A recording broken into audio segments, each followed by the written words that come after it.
nderuar deputet, të nderuara media, para se të filloj me folë për ligjin të cilën sot e kem këtu, duat ngrej një shqetësim pikrisht për energjinë që sot Kosova po i ekspozohet një ndotje mjedisore pikrisht nga sektori i energjisë. Sot në termocentralet e Kosovës janë jashtë funksioni filtrat elektrik e ne si qeveri nuk kemi asnjë komunikat, asnjë sqarim përveç lojës së kekut e cila është obliguar ashtu siç edhe ka dhënë me komunikat. Shqetësimi është sepse ndotja është enorme, jashtë çdo parametri shkencor e njerëzor, është alarmante në kuptimin mjedisor më shumë se sa çdo krizë tjetër e se çdo nevojë tjetër, sepse mvaret shëndeti i qytetarëve të Kosovës dhe kjo për të vërtetuar që po them mund ta shihni jo vetëm në media që e kanë pasqyruar sot, por mund ta shihni nëse dilni në qytet në Prishtinë, Fushë Kosovë, Biliq e deri në Ferizaj, një situatë që rrallë herë e ka pa Kosova. Kjo është vërtet alarmante dhe do duhet institucionet të shtetit të jenë shumë më përgjegjëse për të dhënë dhe për të bërë atë që duhet bëjë që të mbrojnë shëndetin e qytetarëve.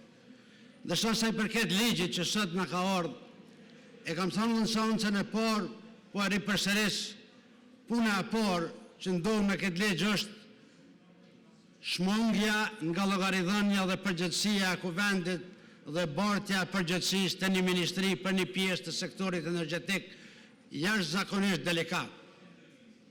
Pra, në këtë rast, ne po e trajtojmë kostin jo siç ka qenë më, për e zbërthejmë pak më thjesht, po ja bartë të Ministrisë e Infrastrukturës. Unë edhe e kuptoj reformën, por nuk e kuptoj reformën me procedurë të përshpejtume, pa debat publik, pa debat me akterët profesional, pa shoqërinë civile, pa mediat, ndryshimi bazik i legjislacionit. Pastaj, unë dëgjoj këto edhe fjalë që thënë, po i plotësojmë direktivat, po i thënë me përgjegjësi plot morale dhe qytetare profesionale se ky ligj, kështu siç është hartuar, është në kundërshtim me një numër të madh të nemeve të direktivave të Bashkimit Evropian për këtë sektor.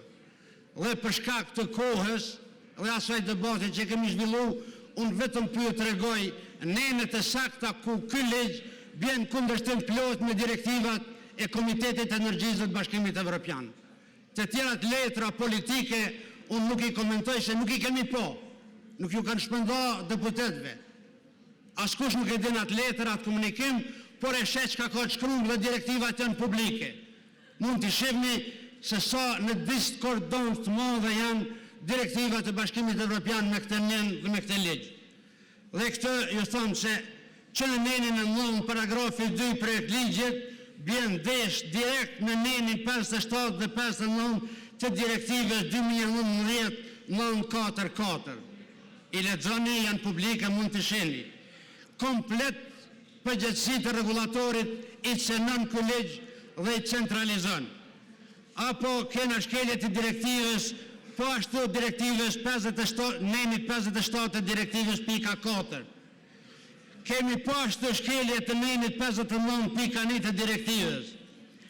Kemi nenin 26 paragrafi 5 të mekanizma dhe kapaciteti ku kena shkelje të hapur flagrante të nenit 59.1 të direktives. Po ashtu kemi shkelje të nenit 22 të rregullores praktikisht të direktives 943 pika. Kemi po ashtu nenin 13 paragrafi 1.7 ku kemi shkelje flagrante të nenit 40.1 të direktives. Kemi nenin 17 paragrafi 3 dhe 5 blerja e humbjeve nga OST-t dhe në mënyrë absolute kemi shkelje flagrante të direktives nenin 40.7 të direktives për OST-t, pra gjithsesi për kostin ton. Kemi shkelje tjera të direktives që në mënyrë flagrante e anashkalojnë procedurën e prokurimit publik. Pra sot ne po i shkelim direktivat, elementet më bazike të saj çështjen e prokurimit publik për transmisionin, për kostin. Ne e pom, nuk është befasi për rrotën e qeverisë, se e pom që miraton legj për sportin ku mbi 200 milion euro e trajtojmë apo kemi me i operu pa procedurat prokurimit, po tani edhe nëse vazhdojmë kështu edhe me kostin, atëherë duhet ta shpallim nën grada ligjin e prokurimit këtu, edhe ne ta abrogojmë komplet ligjin e prokurimit, sepse për këtë qeveri, në bazë kësaj që e shohim, në nenin 17 paragrafi 3 dhe 5, nuk ka nevojë me pas ligjë prokurimit Kosova mo. E ka Albin Kurtin, mekanizmat e tij dhe ju them me përgjithësi, energjia komplet më shkon pa prokurim.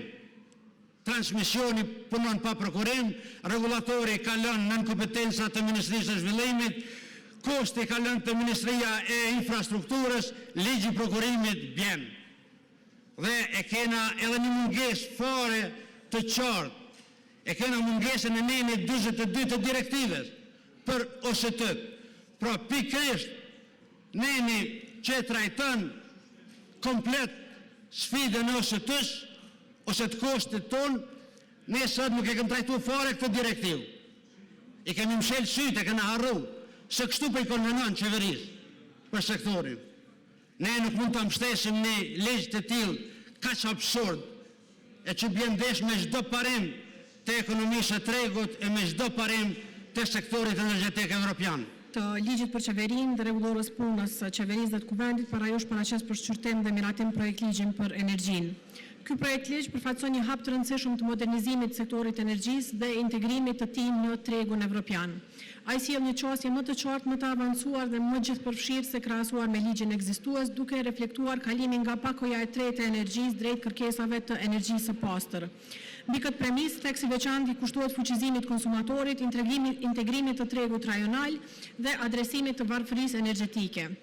Ligji vendos një çështje më proaktive të institucioneve ndaj qytetarit, ku përveç garantimit të furnizimit synohet edhe përballueshmëria e çmimeve përmes masave rregullative në periudhën tranzitore deri në liberalizimin e plotë të tregut. Pra mirëqenia e qytetarit bëhet me përballueshmëri të çmimeve e siguritë të furnizimit. Modernizimi i rrjetit dhe zhvillimi i sistemit energjetik përbën një tjetër shtyllë kyçe të këtij projekt ligji përmes forcimit rolit dhe përgjegjësive të operatorëve të rrjetit, që synon zbatim të plotë të politikave strategjike sektoriale. Duke vendosur qytetarin në qendër, projekt ligji fuqizon ndjeshëm të drejtat e konsumatorëve, avancon mbrojtjen e konsumatorëve të cënueshëm duke paraparë masa konkrete dhe trajtim më të mirë krahasuar me legjislacionin aktual, ndërsa një përmirësim i rëndësishëm edhe për qytetarët edhe për bizneset është edhe forcimi së drejtës në çështjet në rrjetet të transmetimit dhe shpërndarjes në kushte transparente dhe jo diskriminuese, duke mundësuar pjesëmarrje më të gjerë të prodhuesve, konsumatorëve aktiv dhe akterëve të rinj në treg. Kjo kontribuon drejt për drejt në rritjen e konkurrencës, efikasitetit dhe krijimin e kushteve më të favorshme për investime dhe integrimin e burimeve të ripërtrishme. Duke marrë parasysh rëndësinë e këtij ligji për sektorin e energjisë, mirë po edhe për përmbushjen e obligimeve ndërkombëtare dhe avancimin e agjendës integrimit evropian, propozoj që ta miratoni sot këtë projekt ligj. Ju faleminderit. 58 deputet kanë votuar për, 15 kundër, 1 abstenim. Kuvendi miraton në parim projekt ligjin vjet L031 për energjinë.